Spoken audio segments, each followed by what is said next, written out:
Hey everyone, here's another video by You Can Do It. So today we are working on our 2005 BMW X5 3.0, and I just want to show you what's happening. We're having issues with an alternator, and we just put on a new alternator. I'm going to start the car.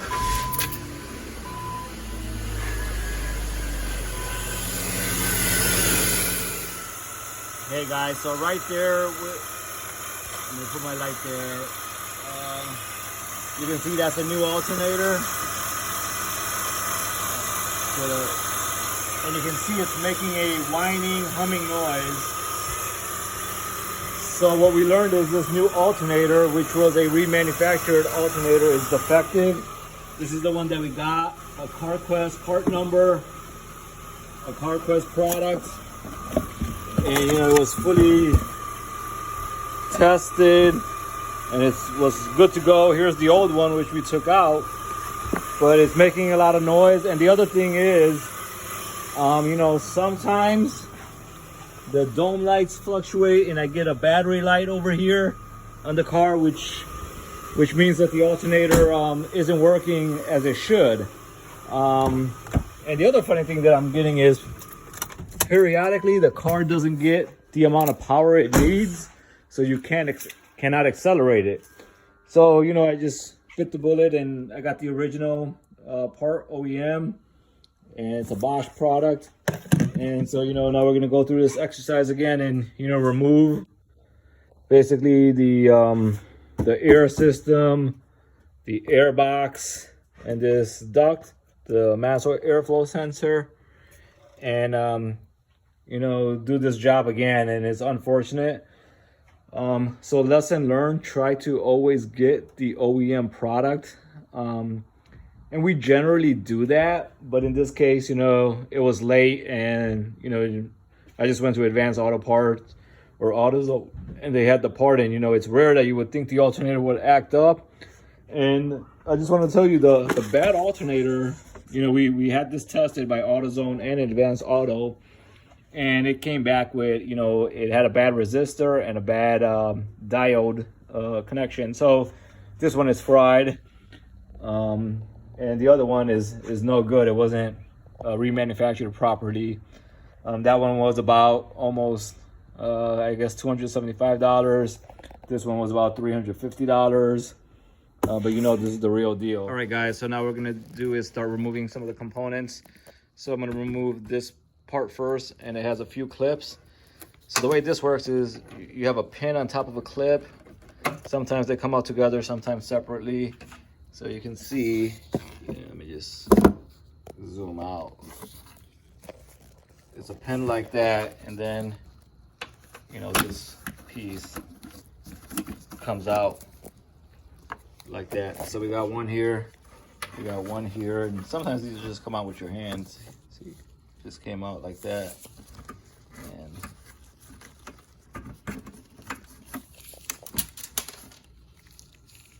all right. Do the same with that one. We got all those pins and brackets out, and this just comes out like that, so easy peasy. So put this to the side, and now what we're gonna do is start removing. I'm gonna remove this 10mm bolt. Just do that right now.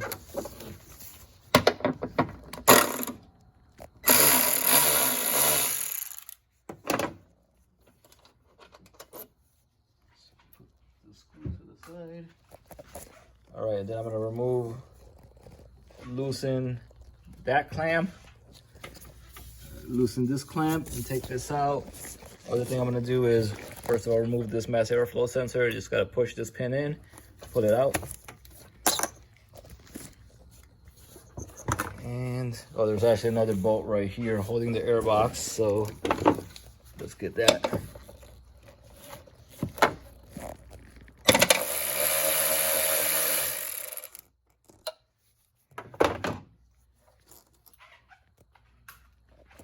All right, I'm gonna remove the clamps, and this entire assembly, you can see it's gonna come off. Guys, loosened the mass airflow sensor from the air box. So this air box is gonna come out to the side. Mass airflow sensor have loosened the other end of it. Just gonna wiggle this out. All right, guys, again, just wiggled it out, got this part out. And here's our alternator, the one that I put on like 4 or 5 days ago. So as you can see, it's a brand new part, but it's again defective. All right, here you go, guys. I started the car after removing the duct, and you can hear the whine.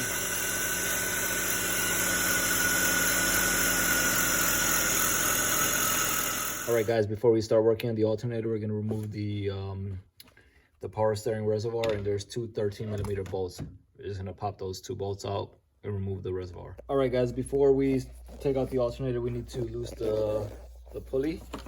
Let me try to get your angle. So there was a cap. We popped off the cap on this pulley, and there's one underneath. I'm gonna try to get there right. This hose is in the middle. Yeah, right here. So we popped out that cap, and then you're gonna see a T50 Torx, which we're gonna loosen. So then we're gonna be able to remove the belt. All right, guys. Hey guys, so what we did is we took our, there's a T50 Torx bit right there, and we turned it clockwise and loosened the belt from the alternator. So now we can start doing a little more. Right, guys, so now we're gonna remove the top bolt off the alternator. It's a 16mm, and there's one at the bottom. And this is a long bolt. It's about 6 inches. We got it loose, and now we're just gonna try to remove it with our hand. We took out the pulley. Here's the damn bolt. Told you it was pretty big. All right, now there's one bolt. It's hard to see. It's also 16mm on the bottom side of the alternator. And we're gonna take that out. All right, guys, we got the other bolt out too. And so the alternator is loose. We're gonna remove the switch right there. Push that pin in, remove it, and then there's a connector right here. I believe it's a 10mm bolt. I'm gonna take that out. All right, guys, it's actually a 13mm bolt right there on the alternator cable, and we did remove the battery cable, so we're just gonna take this out. Right, so we got the cable out, we got the switch out. Now we're just gonna have to wiggle this out. You're probably gonna need someone to help you to hold you know, the reservoir, but we're just gonna basically wiggle this out. As you can see, it's coming out. We're gonna take it out. All right, guys, so this is the alternator we just took out. Again, this is the garbage defective CarQuest part number, something 11098A, but we got the genuine thing over here. We got the Bosch part number. That's what you need. Let's do a side-by-side comparison. This Bosch product comes with a 1-year warranty. I believe it comes with 1 year of AAA service. What you want to do is just make sure, you know, it's the same. So let's just put it side by side. You know, it looks the same. We got the 2 bolts in the same location, the switch. So always want to check. All right, guys, we got the alternator back in there. I am putting the cable, and then we're gonna put the 2 bolts, and we'll be back. Hey guys, we got both the bolts in there.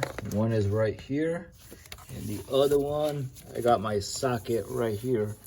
Let me see if you can see it right there.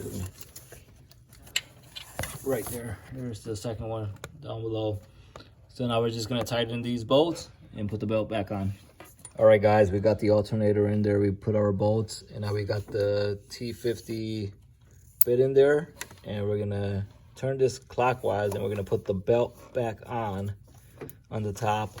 And we got the connector for the alternator put on too. So we're gonna put the belt on and be back. All right, guys, we got the belt in there. You can see there's some flex there. Yeah, I'm gonna put it, and there you go. So that's how you put the belt on. All right, guys, we're gonna put the ductwork back on, the intake, and put the air box back on. You know, we got the 2 bolts here. We're gonna put the mass airflow sensor, connector, and tighten the clamps, and put this housing back on.